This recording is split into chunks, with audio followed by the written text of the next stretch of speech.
When we think of romance scams, what images come to mind? All too often we picture a lonely older person, perhaps someone who isn't particularly tech-savvy, as the prime target. We imagine they might be more susceptible to online manipulation, but that stereotype is dangerously misleading and, frankly, quite harmful. The truth, it's far more unsettling. Anyone, regardless of age, background, or technological prowess, can be a target now. Students immersed in their digital lives, busy professionals juggling work and personal connections, active retirees exploring new relationships online, and yes, even tech experts who think they're immune. Scammers don't care about your job title or your level of education. They look for vulnerability, a chink in your armor, which, let's face it, is simply part of being human. We all experience moments of loneliness, insecurity, or a desire for connection. They exploit our fundamental need for connection, that innate desire to be understood and loved, building trust and rapport over weeks or even months, carefully crafting a false sense of intimacy, mirroring our deepest hopes and dreams, reflecting back what we long to see in a partner. Believing only certain people fall for these scams, those who are perceived as naive or vulnerable, gives us a false sense of security, lulling us into a dangerous complacency. The reality, it's a hard pill to swallow. Victims are our friends, the people we confide in and share our lives with, family, those we cherish and protect, and potentially even ourselves. We need to move past blame and shame, the stigma that prevents people from seeking help, and focus on understanding the sophisticated tactics these scammers employ and how these scams work. By recognizing that vulnerability is a universal human experience, a common thread that connects us all, we can have honest, open conversations, share our experiences, and ultimately protect ourselves and each other. Let's break the stereotype, shatter the illusion of invincibility, and get smart, really smart, about the real risks that are out there. So, how exactly do romance scammers operate in this digital age? It all starts online, often on dating apps, various social media platforms, and even gaming platforms where people connect. They meticulously create fake profiles, often using stolen photos and very convincing backstories, often posing as successful professionals, even heroes, to gain trust. Their initial messages are friendly and non-threatening, carefully designed to build trust and rapport. They ask about your life, listen closely to your responses, and share fabricated yet believable stories to quickly create intimacy. Soon after, they suggest moving the chat to a more private channel, isolating you from your friends and the platform's built-in protections. Daily messages and constant unwavering attention quickly build a strong emotional dependency. Eventually, a crisis suddenly appears, perhaps medical emergencies, unexpected travel issues, or urgent business problems, and they are always needing your immediate financial help. So by the time they finally ask for money, you genuinely feel like you're helping someone you truly care about and love. Outsiders often ask, how did you miss the red flags? It's a question born of genuine curiosity, but it often overlooks the insidious nature of these scams. How could someone fall for something that seems so obvious from the outside? But scammers are masters of emotional manipulation. They are skilled actors, carefully crafting personas designed to appeal to your specific vulnerabilities.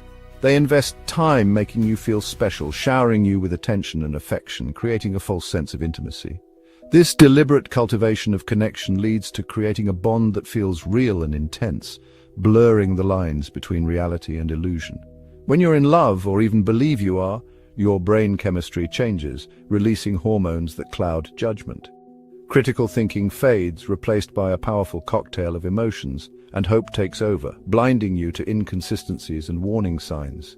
Scammers exploit this heightened emotional state, preying on your vulnerability. They are masters at using guilt and drama to keep you hooked, manipulating your emotions to maintain their grip. Even when doubts arise, those nagging feelings are often dismissed or rationalized away.